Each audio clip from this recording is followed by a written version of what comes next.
Bom dia, automação! Vamos para a terceira parte de condicionamento de sinal. Bom, essa parte a gente vai falar de transdutores, que é uma parte legal, aonde no final a gente fala de divisor de tensão, que eu acho muito importante. Inclusive, cai na prova, tá? Outra coisa, questões teóricas. Você escreve muito uma resposta de uma questão teórica muito grande, o professor, às vezes, vai ficar impaciente em ler. Por exemplo, qual a cor do cavalo branco de Napoleão? Aí você fala, o cavalo de Napoleão tem 4 patas, o Napoleão monta ele todo dia, ele tem um rabo, ele come capim. Aí você enrola, enrola e não fala qual é o objetivo da pergunta. O cavalo de Napoleão é branco. E você não sabe, então, beleza? Abraço.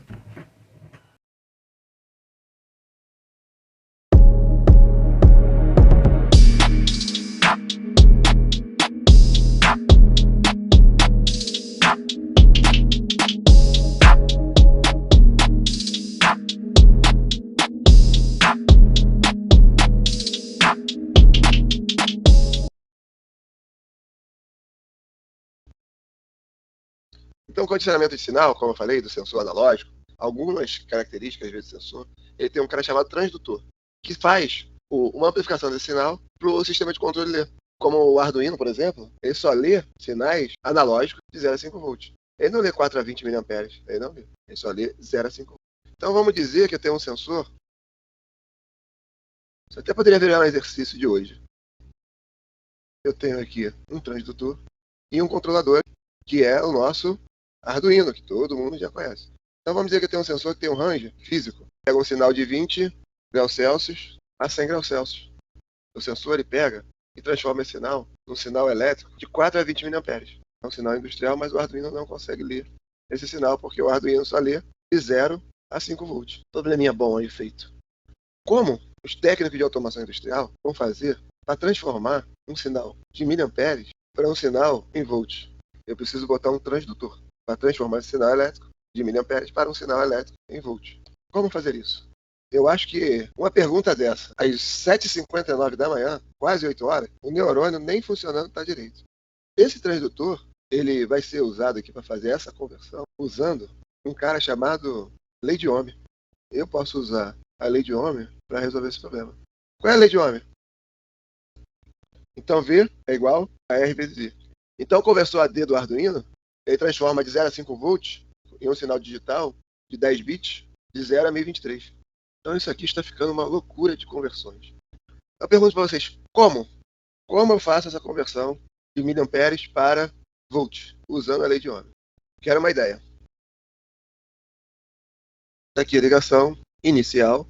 Então eu tenho lá uma fonte de alimentação, e aí eu estou lá com o meu 4 a 20 miliamperes lá, e estou com a minha placa do Arduino aqui para ligar. Só que eu quero ligar numa entrada analógica A2 do Arduino. Vou dar uma dica para esse exercício, hein, gente? Para eu passar esse sinal aqui, como a lei de Ohm fala aqui em VRI, eu preciso ter um R, uma resistência. O valor máximo de corrente aqui, 20 miliamperes, não pode ultrapassar o valor máximo da tensão de entrada do Arduino. Então eu tenho que botar uma resistência que mude a corrente para um valor de tensão que não possa ultrapassar 5 volts. Então eu tenho que calcular um valor de resistência que transforme 20 miliamperes em 5 volts, que é o valor máximo. A corrente não passa, o sensor não gera mais do que 20 miliamperes. Qual o valor dessa resistência? Pergunto eu, responde vocês. Você vai fazer a conta igual lá no primeiro ano. 5 volts é igual a R vezes I, que é igual a 20 miliamperes. Só que 20 miliamperes, então, você pode dividir por 1000, que vai dar igual a 0,02. Eu passei agora para amperes. Então, se eu dividir aqui R igual a 5 divididos por 0,02, então R... 250. Não, garoto. Então R vai ser igual a 500 divididos por 2, que vai dar igual a 250 ohms. Então, o valor da resistência deu 250. Então, 250, uma resistência de 250 ohms, faz isso tudo, professor? Faz. Transformou corrente para tensão. E aí você liga no Arduino. Aí eu dou uma resistência de 250 para todo mundo, e aí vocês fazem essa ligação lá sem queimar o Arduino. Eu calculei aqui o range máximo. E a partir desse range máximo, que a resistência é de 250, eu vou rebater agora para o range mínimo. Então, se o range máximo é 5, qual vai ser o range mínimo? Como assim, professor? O range mínimo não é 0?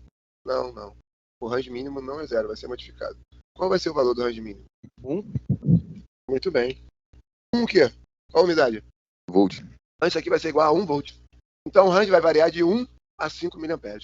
Então, muito embora o conversor AD trabalhar de 0 a 5, como eu falei lá na primeira parte, falha segura, eu não posso trabalhar com sinais zerados. Se houver um rompimento em algum cabo, o zero tem a indicação que eu perdi a continuidade do sinal entre o sensor e o controlador. Lembra disso? Que o rato roeu o cabo? Para que isso não aconteça, a gente achar que zero é um sinal, a gente nunca começa de zero. Começa de 4 a 20, e aí se der zero no controlador é porque há uma falha na integridade do cabo elétrico. Aí o sinal aqui, cara, apesar do sinal do conversor AD, do Arduino, receber 0 a 5 volts, o sinal do sensor ele só vai trabalhar de 1 a 5. Por quê? Porque a conversão fala que o zero é o zero vivo lá, é o zero de segurança. Então, quando o bagulho der zero, é porque há uma falha de integridade no cabo. Então, esse zero aqui é de falha. Então, o sinal aqui vai variar de 1 a 5 volts. E se isso acontecer realmente, esse sinal digital aqui, ele já também não vai ser mais 0 a 1023, não é verdade?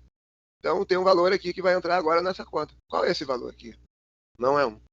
Mas eu posso te falar que uma regra de 3 resolve isso aqui. Não precisa achar a equação de reta, não precisa achar B.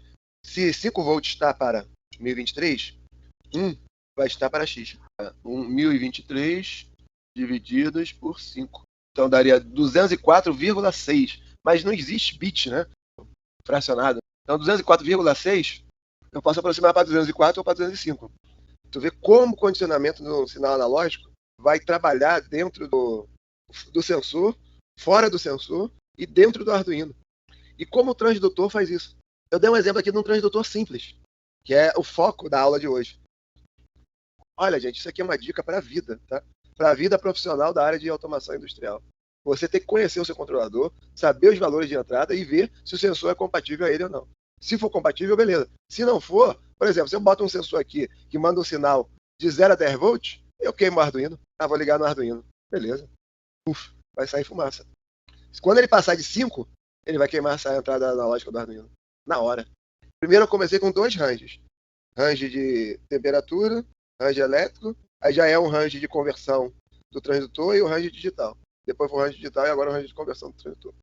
Mas vamos lá. Então, essas interfaces de sinais, que a gente chama de transdutores, elas podem gerar sinais, como eu falei, mais usados, sinais de tensão ou até sinais de corrente 4 a 20 mA. A gente, às vezes, o sensor precisa de um transdutor para gerar esse sinal ou amplificar esse sinal, por meio de um resistor simples, como eu mostrei para vocês, ou às vezes até um amplificador operacional para gerar, por exemplo, um sinal de 4 a 20 mA, que seria o contrário disso. Eu passar um sinal de tensão para um sinal de corrente. Eu não uso um resistor para fazer isso. Eu uso um amplificador operacional, você já deve ter ouvido falar, lá em eletrônica. Então, os transdutores, eles são dispositivos eletrônicos que ajudam no condicionamento de sinal, para chegar no controlador com a tensão, um valor capaz de o controlador ler. Porque o controlador que é um negócio mastigado.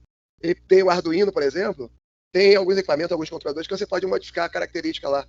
Ah, eu quero ler corrente. Aí você vai lá, seta ele para ler corrente. Ah, eu quero ler tensão. Você seta ele para ler tensão. Mas tem outros que não, você não tem essa capacidade. O Arduino é um, ele é queixo duro. Ele só lê 0 a 5 mA. Porque ele é um equipamento, é um controlador mais simples. Por isso que quando a gente for, os alunos do terceiro ano, que a gente começa a falar em controladores, eu vou entrar em CLP, a gente já está começando a falar de Arduino lá, a gente vai estar nessa parte aí dos controladores. Quando eu falo em interface de sinal, eu gostaria de voltar nessa figura inicial aqui, que eu tenho um controle aqui no meio, eu tenho um transdutor que serve de interface entre o sensor e o controlador, e eu também posso ter uma interface, que a interface é um nome genérico, tá? Que pode ser um amplificador, ou um relé, ou uma saída analógica, ou um PD, que transforma um sinal de controle para o atuador. Então a interface ela pode estar na entrada do controlador ou na saída. Pode estar inicialmente aqui ou pode estar na saída. Então a interface serve para os dois lados. Quando eu falo em transdutor, quer dizer que alguma coisa é ligada ao sensor. E quando eu estou aqui na saída, pode ser um amplificador, pode ser um relé, pode ser um variador analógico. Então eu posso ter alguns caras assim. Então essa amplificação de sinal, ela é muito usada às vezes, como usou num projeto chamado Bionic Hand, onde a gente lia os sinais elétricos, microsinais, micro sinais elétricos do corpo humano, e amplificava esses sinais na ordem de microvolts, utilizando um amplificador operacional de instrumentação, para gerar um sinal que o Arduino pudesse ler. Então a gente botava aquelas ventosas no corpo da pessoa e ele gerava esses sinais muito pequenos e a gente amplificava esses sinais, trabalhava ele, tratava, filtrava e jogava esse sinal para o Arduino ler. Então o Arduino, como todo controlador, ele é meio chique, ele quer a coisa mais mastigada para ele. Aí o que acontece? Também temos uma categoria que a gente chama de atenuadores. Essa categoria chamada atenuadores, ela também pode ser definida como divisores de tensão, que a gente já conhece isso lá em eletrônica. O que acontece? Aquele exemplo que eu falei agora para vocês. Imagina se eu estou com um sinal aqui de 0 a 10 volts. Para não queimar o Arduino, que ele só lê de 0 a 5, eu tenho que botar aqui não uma resistência, mas sim um divisor de tensão. Esse divisor de tensão, ele vai fazer com que a tensão seja dividida, a tensão de entrada seja dividida e gere uma tensão de saída proporcional ao sinal de entrada. Então, eu uso a técnica de um divisor de tensão. Esse divisor de tensão é dado por duas resistências, aonde a gente utiliza essa fórmula. Vout é igual a Vin vezes R2 divididos por R1 mais R2. Então, um exemplo, que seria aquele exemplo que eu queimei o Arduino. O bagulho aqui entra 24 volts e o Arduino só aceita 5. Então, para esse bagulho funcionar, o voltímetro CC, sinais de 0 a 24 volts, medidos na porta analógica, o controlador não atende esses valores. Por exemplo, o pico é o Arduino. E a porta analógica só tem uma leitura de 0 a 5 volts. O que fazer nesses casos? Eu tenho que calcular um divisor de tensão aqui. Dica importante. A relação de R1 e R2, R2 governa. Ou seja, ele manda. Então, entre o valor de Vin e Vout, R2 manda. Então, como eu tenho nessa equação aí duas incógnitas, o que eu peço para vocês fazerem? Determinar um valor para uma delas. Então, como R2 governa, Laís, eu tenho que escolher um valor para quem não manda muito, que é o caso de R1. Então, quanto maior a soma de R1 e R2, menos corrente vai passar sobre o circuito de saída aqui. Então, é bom você calcular esses valores, ter um valor alto, para eu ter uma soma aqui alta. Então, eu falo para a gente gerar valores em torno de cá. Segunda observação importante, para não queimar o Arduino. Você, às vezes, colocar um resistor um pouquinho maior para que você tenha uma folgazinha de 1 volt, meio volt, para não ter problema da tensão passar desse valor e queimar o Arduino. Entendeu? Então, a saída aqui não ser 5 volts cravado, aumentar um pouquinho para ela chegar tipo até 4,9, porque se você jogar 5,1, 5,2 e deixar frouxo, pode acontecer de queimar. A Arduino é muito sensível a isso. E a terceira observação, o divisor de tensão, é claro, ele só funciona abaixando a tensão, nunca aumentando. Isso é óbvio. Então, o que eu fiz aqui? Eu sugeri um valor, Laís, para R1, em torno de 100K. Eu joguei um valor de alto aqui em R1. Agora eu consigo fazer o problema, porque agora eu só tenho uma incógnita. O que é essa incógnita? R2. Aí eu tenho a tensão de saída, a tensão de entrada, que em vez de 24 eu arredondei aqui para 25, vai ficar até mais fácil a conta, e assim eu garanto também que eu não vou ter uma saída muito alta aqui.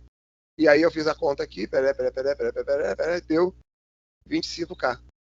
Aí agora eu volto a falar do NTC. O NTC, o semicondutor, apresenta variação de resistência com relação à variação de temperatura. O PTC ele tem um coeficiente positivo e o NTC tem um coeficiente negativo. Então, a gente vai usar o NTC, que tem um coeficiente negativo. Então, ele é uma termorresistência, um termistor, no caso, desculpe, termistor que varia a resistência de acordo com a temperatura. Então, muitas das vezes, a gente coloca esse cara no circuito aqui, ó, no lugar de uma resistência. E agora? E o pior, Laís, que ele pode ficar tanto no lugar de R1 quanto no lugar de R2. Aqui eu estou substituindo ele em R1 e aqui eu estou substituindo ele em R2. Qual a diferença, professor? Tem diferença? Tem diferença. Qual o sentido, qual o significado? Eu não falei para vocês que o bagulho é doido? É mais uma artimanha da eletrônica ajudando o sensor. Eu não falei para vocês que esse sensor NTC ele é inversamente proporcional? Mas eu vou mostrar aqui no gráfico. Inversamente proporcional quer dizer que quando a temperatura aumenta, a resistência cai. Então ele é inversamente proporcional. Quando aumenta a temperatura, a resistência cai. O que tem a ver isso, professor? Com o bagulho lá do transdutor, do divisor de tensão? O que isso tem a ver? Não estou entendendo nada. Tem a ver o seguinte, que dependendo da condição que você coloca ele no divisor de tensão, ele pode inverter o sinal e gerar um sinal proporcional à variação de temperatura, um valor positivo. Quando ele fica em cima, no lugar de R1, nesse diagrama a montagem de temperatura aumenta e o sinal da saída também aumenta. Ou seja, quando eu coloco ele em cima, como ele é um NTC inversamente proporcional, quando aumentar a temperatura, a resistência dele diminui. Diminuindo a resistência dele, ele vai variar essa ponte aqui e o sinal de temperatura vai aumentar. E se eu colocar ele embaixo, nessa posição, nessa configuração aqui, no lugar de R2, quando aumenta a temperatura, o sinal de tensão vai diminuir, porque ele está trabalhando embaixo. Então o sinal continua sendo o inverso. Então, às vezes, a gente utiliza essa primeira configuração aqui, com o NTC em cima, para inverter a condição dele de inversamente proporcional. Então, usando essa configuração, ele vira um sensor, apesar de ser inversamente proporcional, essa configuração faz com que o sinal dele fique proporcional, fica diretamente proporcional. Deu nó agora, gente? Pode falar que deu nó, que eu sei que deu. Deu. Professor, eu não entendi, tipo assim, como isso aí funciona na prática? Porque eu achei bem confuso. Tipo assim, um exemplo de como funciona na prática. É uma boa pergunta. Chegamos nele agora. Esse exemplo aqui. Supondo que o NTC comporte de acordo com a tabela abaixo. Então, o que acontece? À medida que a temperatura vai subindo, né, Laís? O que acontece com a resistência? Vai descendo, é a característica do sensor. Beleza. Mas ele está nessa condição aqui, no lugar de R1. Então, R2 é 10K e R1 é o sensor. Beleza. Então, eu peguei aqui, Laís, joguei o exercício para cá. Então, o que acontece? Eu estou com essa configuração. Qual é a fórmula mesmo, Jair? Eu escrevi Vout É igual a VI, igual a VIN vezes R2, dividido para R1 mais R2. vezes R2, divididos por R1 mais R2. Nossa, estão atentos. Eu tenho essa fórmula, muito bem. Quando a temperatura for igual a 20 graus, qual o valor de Vout? Quando a temperatura for 80 graus Celsius, qual o valor de Vout? Então agora dá para a gente perceber bem isso aqui. Então eu quero saber Vout. Qual o valor de VIN? 12 volts. Então Vout é igual a 12 vezes R2. Quanto que é o valor de R2? Valor fixo, 10K. Divididos por R1 vezes mais R2. Qual o valor de R1? R1 é um sensor, professor. Não, mas qual o valor de R1 na temperatura de 20 graus? É 3.186. Poderia até arredondar? Poderia arredondar para 3.200, pode ser? Vou arredondar para 3.200 aqui para facilitar. Mais 10K. Mas 10K é 10.000, né, gente? Então eu tenho que botar .000 aqui. Então agora eu consigo achar o valor. Vai ser 120.000 divididos por quanto? 13.200. Aproximadamente 9 volts, tá bom. Então, Laís, achei aqui 9 volts. E aqui embaixo? Agora a temperatura já não é 20. Agora a temperatura ela é maior. Ela é 80. Então, eu vou ter essa brincadeira toda aqui, sendo que o valor de R1 não é mais 3.200. Essa parte aqui de baixo some. Para 80, o valor agora é 400. Então, eu vou pegar aqui e vou arredondar aqui para 400. Então, aqui vai ser dividido por 10.400. E a resposta vai dar? Vai dar aproximadamente 11,5. 11,5. Então, observe, Laís. A resistência diminuiu, mas o sinal na saída aqui aumentou. Então, com essa configuração, eu consegui inverter o sinal desse sensor. A resistência continua diminuindo a partir do aumento da temperatura, mas o sinal que vai lá para o Arduino, que poderia ser, está aumentando, certo? Então eu inverti esse sinal. E vou para o segundo caso aqui, Laís. Vou pegar aqui, ó, agora, na outra configuração. Os mesmos valores, o mesmo sensor, mesmo tudo, só que em vez do lugar de R1, o NTC está no lugar de R2. E aí eu vou perguntar exatamente a mesma coisa agora. Quando tiver Vout, Ctrl+C, Ctrl+V, Vout com 20 graus e Vout com 80 graus. O que vai acontecer? O Vout agora, o sensor agora está no lugar de R2. Então R1 é 10K. Então isso aqui vai ser igual a 12 vezes 3.200 sobre R1 mais R2. Nessa parte aqui de baixo, até que continua, né? Só que invertido. Porque R1 agora é 10K e aí ele vai ter o mais R2, que agora R2 é outro. Então aqui eu vou ter a conta da seguinte forma. 12 vezes 3.200. Então aqui deu 38.400. Embaixo aqui deu 13.200. Quanto que dá essa conta agora? 2,9 volts. E aqui embaixo, esse 3.200 sai. Esse aqui sai. Esse aqui também sai. Esse aqui também sai. E aí entra 400. Então aqui embaixo vai ficar 10.400. 4.800 dividido por 10.400. Isso deu 0,46. 0,46 volts. Então, Laís, quando eu tenho uma configuração, R1 está em cima, fica diretamente proporcional. E quando ele está embaixo, o sensor, ele fica invertido do mesmo jeito, não resolve o meu problema.